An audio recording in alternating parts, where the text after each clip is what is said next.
안녕하세요. 내추럴 치과 대표원장 이을지입니다.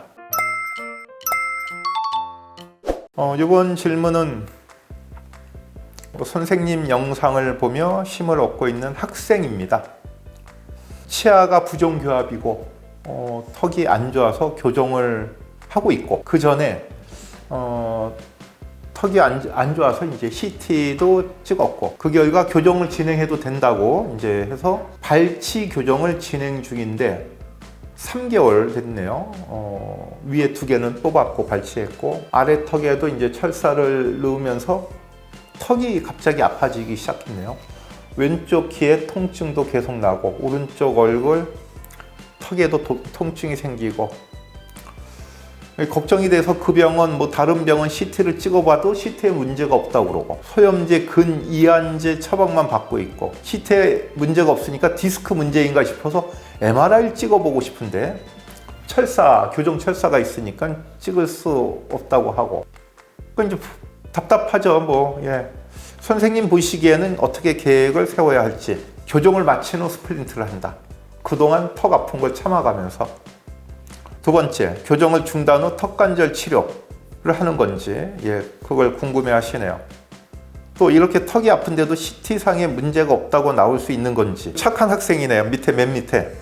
고통은 있지만 사진상 정상 소견이 많아서 엄살 부리는 것 같아서 눈치도 보입니다. 참, 제가 자주 얘기하죠. 우리나라 환자분들은 참 착해요. 진상도 많아요. 진상도 많은데, 전체적으로 내가 아픈데 아프다고 얘기하는 게 이렇게 엄살 같아갖고 말을 피하는 거죠. 그런 분들이 많아요. 그럴까봐 저 같은 경우에는 일을 하나 씌워도, 크라운을 씌우던 떼우던, 금으로 떼우던 레진으로 떼우던, 항상 하는 얘기가 있어요. 조금이라도 불편하면 바로 나와서 얘기해라. 참는 거 아니다. 참는 거 아니다. 참아야 되는지는 의사한테 판단을 맡겨라. 나와서 제가 보고, 이거는 시간이 지나면 좋아진다고 내가 얘기해 주겠다. 근데 떼워놓고 높이가 안 맞으면 우리 가랑비에 옷 젖는다고 미세한 충격이 계속 가갖고 치아가 망가지죠. 그래요. 그래서 항상 일부러 틀니를 해도 그래요. 틀니를 해도 매일 와서 아프다고 그런 분들도 있지만, 대부분 분들은 자꾸 참으려고 그래. 굳은 살이 배겨야 된다고.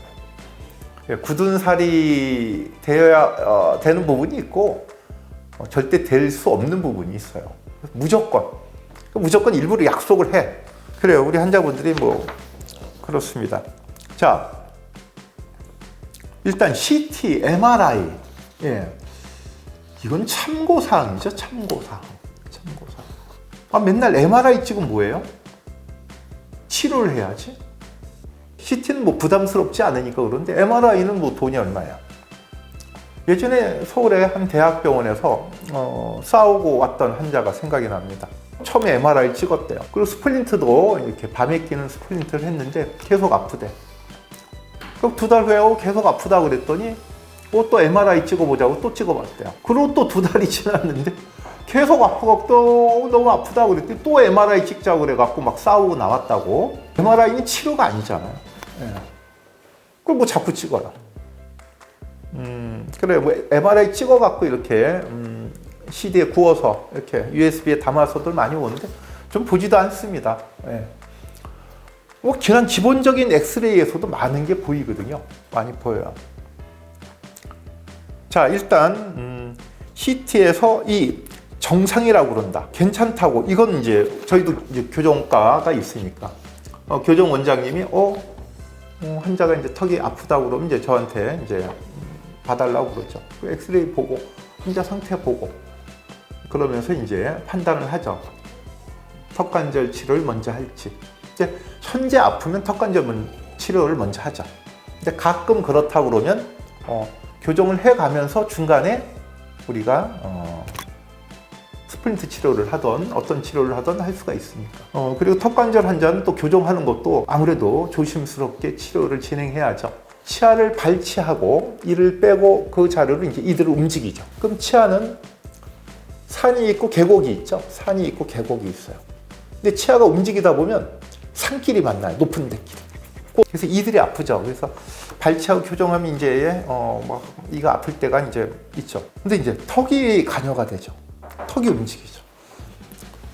턱관절은 이 교합이 어떻게 맞물리느냐에 따라 희생당하는 거거든요.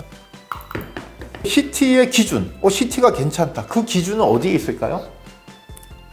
어떻게, 저는 매번 얘기하잖아요. 엑스레이를 찍으면 모든 사람이 턱관절이 안 좋아요. 내 기준에서 보면 모든 사람은 턱관절이 안 좋아요. 근데 다 치료받을 필요가 없죠. 내가 잘 그걸 유지하고 관리해 나가면 돼요. 우리가 나이 먹으면 피부에 주름이 생기잖아요. 그걸 병적 상태라고 얘기는 안 하죠. 예, 주름이 있다고 이게 병적 상태는 아니죠. 그냥 내가 나이를 많이 먹었으니까 피부가 주름이 잡혀요.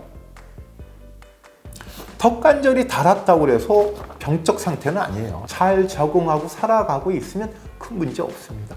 근데 CT나 MRI 찍어서 정상이라는 건 나는 그건 이해를 못 하겠어요. 어떻게 정상이 나와요? 내가 기준으로 쓰는 이제 표본 엑스레이예요. 오른쪽 턱관절 둥글게 너무 예쁘죠? 왼쪽은 앞에가 조금 깎였어요. 이렇게 예쁜 턱관절 정상적인 턱관절 엑스레이를 보여주는 사람은 없어요. 잘 23살 아가씨인데 심한 두통 환자예요. 우리나라에 있는 뭐 대학병원 다 가봤다고 할 정도. 14군데를 가봤대요. 뭐 10군데를 가봤대요. 저 가면 MRI 찍고 두통이 심하니까. 네. 가면 또 MRI 찍고 검사비만 그때 1,몇백만 원 들었다고 했던 기억이 나는데, 자기 친구가 우리한테 턱관절 치료하고 이제 두통이 좋아지니까 자기처럼 심한 경우도 좋아지는지 와갖고 엑스레이 찍었더니 멀쩡해요. 여기만 좀 닳았어. 송곳니가 닳았죠? 이갈이가 있어요. 2주도 안 걸렸을 거래요. 두통 없어지는지. CT나 뭘 찍어갖고 이 기준이라는 게 참 그래요. 정상이라는 기준. 20살에 얼굴에 주름이 자글자글하면 그건 잘못됐죠. 예. 근데 피부가 주름이 나이 뭐 40 넘어서 주름이 없는 사람이 없듯이 엑스레이 찍으면 다 이상이 있어요. 왜 이상이 없습니까? 근데 그 선생님 기준에는 이 정도는 여태까지 뭐 큰 문제가 없는 정상 범주에 들어가 이 뜻이거든요. 근데 저는 환자를 증상 보고 판단을 하니까 엑스레이에서 많이 안 닳았어도 증상이 심하면 해야 되는 거고, 이 환자 이분도 예쁘죠? 닳긴 닳았는데 90세 할머니예요. 이런 분이 있어요. 67세 남자분이에요. 많이 닳았죠? 여기는 좀 꺾이고 있고 아까 새 부리 모양으로 이제 꺾이고 있어요. 이분은 환자가 아니에요. 증상이 아무도 없어. 요 쉬운 거 체크해 달라고 왔을 때 찍은 엑스레이입니다. 이런 분들은 특징이 있어요. 자세가 꼿꼿해. 제가 턱관절 책 쓰면서 맨날 하는 자세죠, 자세. 즉, 이 엑스레이, CT, MRI는 참고 사항일 뿐입니다. 이걸 기준으로 뭘 하는 건 아니에요. 이렇게 많이 닳았다, 이렇게 한쪽으로 기울어졌다, 그걸 환자한테 설명하고 앞으로 동기유발, 자세며 이런 걸 열심히 잘 하게끔 하는 거죠. 자, 그럼 이제 결론으로 들어가서 아픈데 이걸 참고 어떻게 교정을 해요? 일단 교정을 멈춰야죠. 이런 경우 케이스가 많이 와요, 전국에서. 좀 특이하게 아주 기억 남는 분은 이제 천안에서 왔던 여자, 얼굴이 막 다 본인이 말랐대. 옛날 사진을 보여줘. 교정하면서부터 막 통증이 심해져갖고. 그리고 막 엄청 싸웠나 봐요. 그 치과하고 막 싸우고 그러니까 제가 뭐 어떻게 접근하기도 힘들어. 일단은 교정을 멈춰야 되지 않겠느냐. 아프니까. 멈추고. 그쪽 선생님하고 잘 상의를 해라. 상의해갖고 내가 턱관절 치료를 받고 오겠습니다. 잘 왜 싸워요, 자꾸. 그쪽 선생님이 일부러 그런 것도 아니고. 그래서 거기서 이제 잘 선생님하고 얘기하고 브라켓 다 떼어내고, 그리고 저희한테 와서 스플린트 치료하고, 그리고 어느 정도 안정되고 가서 이제 왜냐면 치료비를 냈으니까 교정비를. 그래갖고 이제 어느 정도 환불해 주는 데도 있고, 선생님 따라 다 다른 것 같아요. 그때 다시는 거기서 안 하겠다고 그래서 우리한테 마무리했었는데, 그래요. 일단은 아프니까. 아프다는 건 뭐예요? 내 몸이 경고를 하는 거잖아요. 이상이 있다고. 그걸 어떻게 참고 합니까? 예, 일단 멈추고 검사해보고 내가 턱관절 치료를 받아야 될 것 같으면 어디서 받아야 될지 그쪽에 가서 다 검사해보고 확신이 내리면 그 다음에 턱관절 치료를 하고 뭐 해야죠. 이런 거를 보면 저도 안타깝고 그렇죠. 또 학생인데 젊어서 잘 좋은 곳 찾아갖고 잘 치료하시기 바랍니다. 네, 뭐 도움이 되셨으면 구독, 좋아요 부탁드립니다. 감사합니다.